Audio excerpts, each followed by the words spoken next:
So here's where we are right now, approaching very close to the trade deadline. We're in second last place in the league, and I've started selling off expiring contracts that I was not intending on bringing back. I'll show you the trades that I've made. Here. So I already showed you the Blickfeld trade, the Mikheyev trade, and I think the trade of Curtis Gabriel. Bukestad, Malkin, and Wolanin I was not intending to bring back, so I sold them to the highest bidder, pretty much. 2/4 for Bukestad I thought was fair. Second and third for an aging Malkin, who's probably just going to be a rental, is fair. And a fourth for Wolanin is fair, considering I signed him just in the middle of the season, so that's basically a free fourth. Galchenyuk was saying that he wanted to test the market, even though I did want to bring him back because he's been very effective since he's been on our team.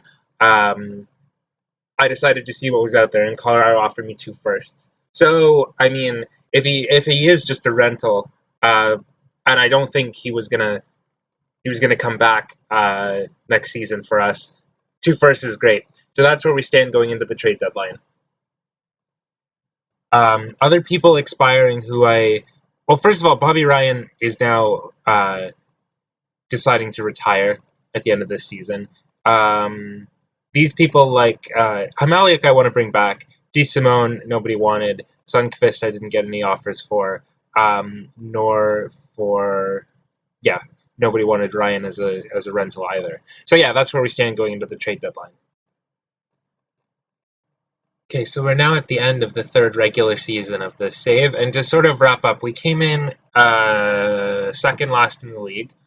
Near the end of the year, we were doing a little bit better earlier on in the year. Towards the end, I started selling off players, and I started sending some of the younger guys down to the AHL to try to get the Barracuda into the playoffs. The problem with the Barracuda right now is there's, I think, 2 or 3 of our big prospects playing with them right now, but a good number of our big recent draft picks are still playing in juniors or in Europe or wherever. So the Barracuda aren't all that good. I sent William Eklund down to play for the Barracuda for a bit after he was struggling a bit in the NHL. John Graham, our first overall pick from last time, he's doing fantastic in the AHL, almost a point per game, but he's not quite ready for the NHL yet, I don't think, which is fine because he's 18, so that's not a problem. Yeah, and our goalie, the Russian goalie that we picked, Litvinov has been having a good season with the Barracuda. Okay, so as for guys on our main team, I have these guys sorted by AVR. Drieger had a good season. He finished with a 914, which is, I think, for a team as bad as we were, is quite good. Korpisalo really, really struggled to start the season, but he came back with, and he ended with, I think, 904, which again is really not bad for a team that came in second last in the league. Timo Meier was good, and I extended him for like $8.5 million over a bunch of years. I think it was 8.3 actually, because that's what he wanted, and I think he is an important piece of our team going forward. LeBanc didn't have such a good season, although it was still all right. I was sort of mixing up the lines a bit, so LeBanc was playing on the second line for a bit.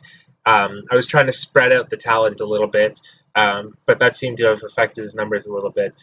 Carlson is still doing okay. Klingberg was very disappointing to start the season. He was better towards the end, but I would like to see more from Klingberg going forward. Or else if he doesn't play up to his contract, that could be a concern going forward. Edvinson is still been doing fine. I'd like to see more from him going forward, but I will reserve judgment until we're actually a good team capable of doing well. Weisblatt took a big step forward this season. He was a pleasant surprise. I want to see more from Merkley going forward. Hamaliuk did all right. Chekovich, unsurprisingly, was unable to repeat what he did last year, but that's fine. And then most of the guys towards the bottom of the screen are just sort of, these are AHL guys that I called up to fill a void after I traded guys or sent certain players down. And they are unlikely to be a significant part of our future. As for the players that are going to be leaving in free agency, from our main roster, DeSimone is just a depth defenseman who wanted, I think, more than $1 million to sign, so I decided that wasn't worth it. Merkley has not signed a contract yet, but I did qualify him, so we should be all right there. Scott Reedy is just an AHL guy. Bobby Ryan is retiring. Sundqvist, we're going to have walk. And yeah, so we're going to go into the offseason. And as far as our draft picks go, we've got 2 firsts. We have Colorado's first, but Colorado is a very good team, so that's going to be a late first. Our first, obviously, is going to be a high first. It's going to be a high second and then a late second. And then we've got a bunch of thirds and fourths that we can use to try to get something from.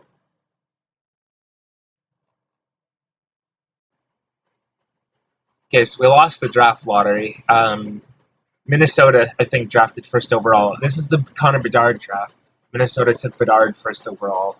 And I took Matt Vemikov. I'm aware there's some sort of thing where, like, he's contracted in the KHL and he doesn't, in the game, he doesn't come over to the NHL for X amount of years, which made me sort of second guess whether I wanted to pick him, but I figured he's the best guy I could take at 2, and I wasn't going to take a worse player just in case he doesn't want to come over to the NHL right away.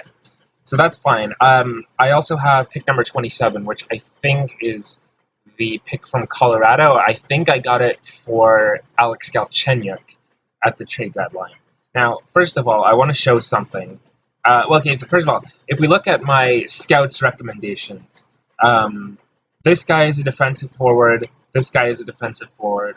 I know with the update to this game, defensive forwards aren't as bad as they used to be, but I'm still kind of reluctant to take a defensive forward in the first round. The other thing I want to show you is this guy that my other scout recommends, Jackson Unger, who's a goaltender. His scout report on him doesn't make any fucking sense. So if we go to Mike Yandel was the guy that suggested taking him. He says he's current rating 0 stars, future rating 2 stars, projected career goal is a backup goaltender, and then he compares it to Andrei Vasilevsky, who had a 929 this year. So I don't know what the fuck that guy's talking about. But anyway, the guy I want to pick is Casey Whitaker from Flint. I like his attributes. He's kind of mini-maxed. He doesn't have such... I mean, face-offs don't matter because he's a defenseman. I would like better positioning in poke check. He's clearly not... Well, I'm hoping those will develop, but he's clearly not primarily a defensive defenseman. But I'm going to take him, and scouts were saying good things about him. So I'm going to draft him with my other first round pick. And we're going to fast forward to the end of the draft because I'm not going to try to record this entire thing. Okay, so here's my free agency plan. We do probably need a center, just due to the fact that, well, we traded all of the veteran centers we have, and now basically every center we have in our organization is either AHL depth or someone we drafted within the last 3 years. I think Eklund is probably ready to play full-time in the NHL. I'm not sure about John Graham yet, and I'm not sure about the other guys either. So we could really use one or more centers. But the problem is the 2 centers available in free agency are Horvat and O'Reilly, who cost a lot of money.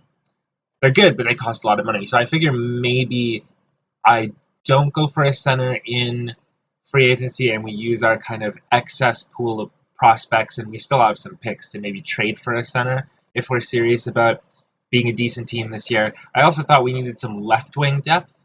On the right wing, we might be okay because we have LeBanc and then Weisblatt, who did very well last year and seems to be developing, and then some other guys below that. But I wanted to sign Ben Riemsdyk. Is a bit of an old guy. He did all right last season. I only offered him 1 year. I offered him a bit above his ask, so it was about $5 million for 1 year. I also offered a contract to Nedeljkovic. I figured, like, he's available in UFA. I might try to just outbid everyone else, get him as a starter for long term because his attributes look great. Get him as a starter for long term, then trade Korpisalo or Drieger, whichever one, and then sort of go from there. And I also offered Justin Bailey a contract just to be some depth on the wing. So that's our plan for free agency so far. So I kind of figured this would happen at one point, but I got the notification in my inbox saying that I have too many people contracted and too many players' rights. It's very strange which players that the AI seem to be willing to offer picks for, because I tried some guys, and guys who are like I thought were decent, maybe like bottom pair defensemen or fourth liners, and it's like you could at least give me like a seventh for them, but it's no interest. And I try to sell some random guy who I think no team would have use for, and they're offering me thirds and fourths for some reason. So I sold off a couple of guys. And okay, as far as how free agency went, Van Riemsdyk signed in St. Louis for I think more money and more term than I offered, which was fine. Justin Bailey signed here. I also signed Ilya Mikheyev just as kind of wing depth. He's played here before. Maybe he has some chemistry with some of my players. So we'll see how that goes. I also signed Nedeljkovic and traded Korpisalo to the Islanders for a first-round pick, a third-round pick, and a defenseman, a young sort of okay-ish defenseman, who I then traded to Colorado for a second-round pick. So I think I got a first, second, and third ultimately for Korpisalo. And yeah, that's about it. I'm still selling off some of the people who I don't think have a spot on my team for fairly cheap. And yeah, it's about August. I'm sort of deciding which of my young players might have a spot on the team next season. And at some point, I'll be looking to acquire a center because I don't think the all 20 or younger center core is going to get us too far. At least, not yet.